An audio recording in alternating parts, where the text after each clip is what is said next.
मर्यादित आहे त्याला ठेवू नका.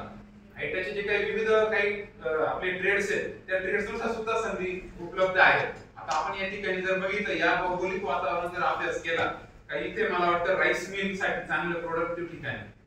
या इगतपुरी हा जो काही पट्टा आहे तर राईस मिल तुम्हाला ओपन करायचे असेल त्यासाठी काही भांडवल तुम्हाला उभं करायचं असेल सीड फंड म्हणतात त्याला, त्यासाठी सीएमजीपी योजना आहे, पीएमजीपी योजना आहे, पीएमएफएमई योजना आहे, कास्ट वाईज महामंडळ आहेत. असे विविध शासनाने आपल्यासाठी सर्व सोयी सुविधा सर्व स्कीम्स उपलब्ध करून दिलेल्या आहेत.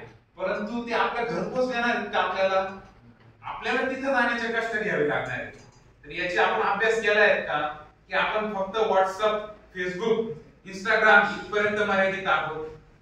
या टेक्नॉलॉजीचा उपयोग आपण जर आपल्या चांगल्या भवितव्यासाठी केला नाही योग्य वयामध्ये तर भविष्यामध्ये आपल्याला पश्चातापाशिवाय काहीच पर्याय राहणार.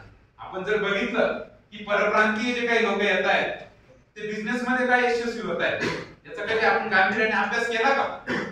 नाही केला. का नाही केला? कारण की अजून आपण पेटलेलोच नाही, आपण अजून झोपलेलोच आहे, जागेच झालेलो नाही. आपण केव्हा वेळ गेल्यावर जागे होणार का? ते त्यांच्या वयाच्या 15व्या वर्षी बिझनेसची सुरुवात करतात. वयाच्या 15व्या वर्षी बिझनेसची सुरुवात करतात आणि 10 वर्ष इतका प्रचंड असा त्यांना दीर्घ अनुभव येतो की ते वयाच्या 30 ते 28 ते 30 मध्ये इतके त्यात एक्सपर्ट बनतात की त्यामधून ते मोठे उद्योजक घडतात. आपण केव्हा करतो?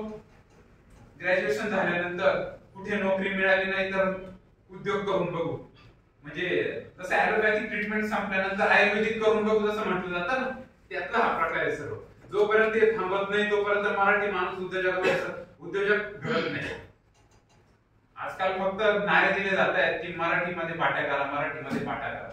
मित्रांनो, या दुकानांच्या पाट्या मराठीमधून करण्यात काही तथ्य नाही. जोपर्यंत त्या दुकानातला आतला व्यापारी मराठी होत नाही तोपर्यंत महाराष्ट्रामध्ये उद्योजक निर्माण होणार.